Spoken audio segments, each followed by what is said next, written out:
ये आकाशवाणी गोरखपुर है। अब आप सोने निगम से क्षेत्रीय समाचार सुनिए।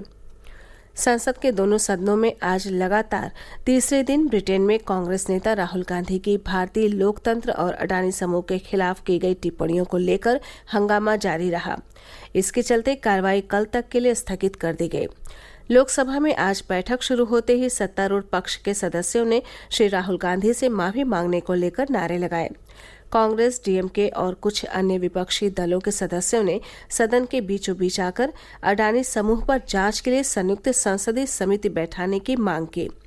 केंद्रीय मंत्री पीयूष गोयल ने कहा कि श्री गांधी की टिप्पणियां गंभीर हैं और इससे संसद का अपमान हुआ है और उन्होंने कांग्रेस नेता से माफी मांगने की मांग दोहराई। लोकसभा अध्यक्ष ओम बिरला ने सदन में बाधा उत्पन्न करने पर आपत्ति जताई और कहा, यह स्थान बहस और चर्चा के लिए है और यहाँ जनहित के मुद्दे उठाए जा सकते हैं। उन्होंने विरोध कर रहे सदस्यों से सदन को काम करने देने का अनुरोध किया, लेकिन उन पर इसका कोई असर नहीं हुआ। सदन की बैठक पहले दोपहर 2 बजे तक और बाद में हंगामा जारी रहने के कारण कल तक के लिए स्थगित कर दी गई। राज्यसभा में भी इसी तरह की स्थिति रही। प्रदेश सरकार ने भगवान श्री राम के जन्मदिन के प्रतीक चैत्र नवरात्र और रामनवमी के दौरान राज्य भर में देवी दुर्गा के मंदिरों और शक्तिपीठों में सांस्कृतिक कार्यक्रम आयोजित करने का फैसला किया है। इन सांस्कृतिक कार्यक्रम में देवी दुर्गा मंत्रों का पाठ जागरण, दुर्गा सप्तशती पाठ और अखंड रामायण शामिल हैं। सरकार ने इन भव्य धार्मिक कार्यक्रमों में प्रदर्शन करने वाले सांस्कृतिक दलों के लिए 1 लाख रुपए की व्यवस्था भी की है। संस्कृति विभाग ने 22 मार्च से शुरू होने वाले चैत्र नवरात्रि और रामनवमी त्योहार के 9 दिनों के माध्यम से धार्मिक और सांस्कृतिक कार्यक्रम आयोजित करने के लिए राज्य भर के जिलाधिकारियों को निर्देश जारी किए हैं। 9 सूत्रीय निर्देश में राज्य के संस्कृति विभाग ने सभी संभागीय आयुक्तों और जिलाधिकारियों को सांस्कृतिक कार्यक्रमों के आयोजन के बारे में निर्देश दिया है। अधिकारियों को 21 मार्च तक सभी तैयारियां पूरी करने और जीपीएस स्थान पते, चयनित मंदिरों की तस्वीरें और मंदिर प्रबंधन निकायों के संपर्क विवरण साझा करने का निर्देश भी दिया गया है।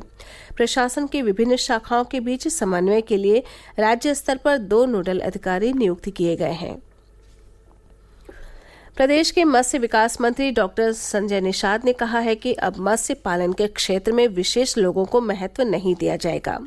अब जरूरतमंद और जानकार लोगों को ही मत्स्य पालन के लिए अनुदान और अपेक्षित सहायता दी जाएगी। डॉक्टर निषाद आज बस्ती के सर्किट हाउस में संवाददाताओं से बातचीत कर रहे थे। उन्होंने कहा कि मत्स्य विभाग की ओर से अधिक लोगों के लिए रोजगार सुनिश्चित करने की दिशा में लगातार प्रयास किया जा रहा है। विभाग की पहल पर ही अब मत्स्य विभाग का बजट 3 करोड़ से बढ़ाकर 30 करोड़ रुपए कर दिया गया है। इससे मछुआरा समुदाय के उत्थान में बड़ी पहल की जा सकेगी। केंद्र सरकार ने कहा है कि देश में राशन कार्डों का 100% डिजिटलीकरण हो गया है। लोकसभा में केंद्रीय खाद्य और सार्वजनिक वितरण राज्य मंत्री साध्वी निरंजन ज्योति ने कहा कि 99% से अधिक राशन कार्डों को आधार से जोड़ दिया गया है।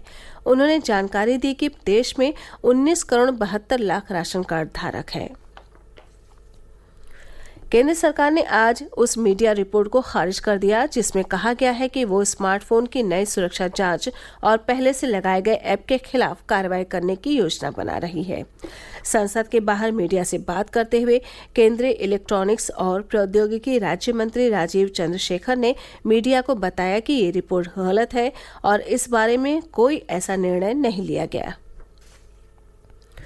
भारत में शंघाई कॉरपोरेशन ऑर्गेनाइजेशन का आयोजन भारत के प्रधानमंत्री की अध्यक्षता में आयोजित होने जा रहा है। इसमें काशी को विश्व की प्रथम SCO cultural and tourist capital के रूप में नामित किया गया है। शंघाई कॉरपोरेशन ऑर्गेनाइजेशन के सम्मेलन के तहत 15 से 18 मार्च तक फ्यूजन म्यूजिकल फेस्टिवल का आयोजन राजघाट पर किया जा रहा है। ये आयोजन प्रतिदिन सायं 7 बजे से शुरू होगा। इस अवसर पर वाराणसी के मंत्रियों, विधायकों और अन्य जनप्रतिनिधियों को आमंत्रित किया गया है। आज विश्व उपभोक्ता अधिकार दिवस मनाया जा रहा है। इसका उद्देश्य उपभोक्ताओं के अधिकारों के बारे में जागरूकता बढ़ाना है। इस दिवस का विषय उपभोक्ताओं को स्वच्छ ऊर्जा से बदलाव करना है। विश्व उपभोक्ता अधिकार की शुरुआत 1983 में की गई थी। इसी के साथ ये समाचार बुलेटिन समाप्त हुआ। नमस्कार।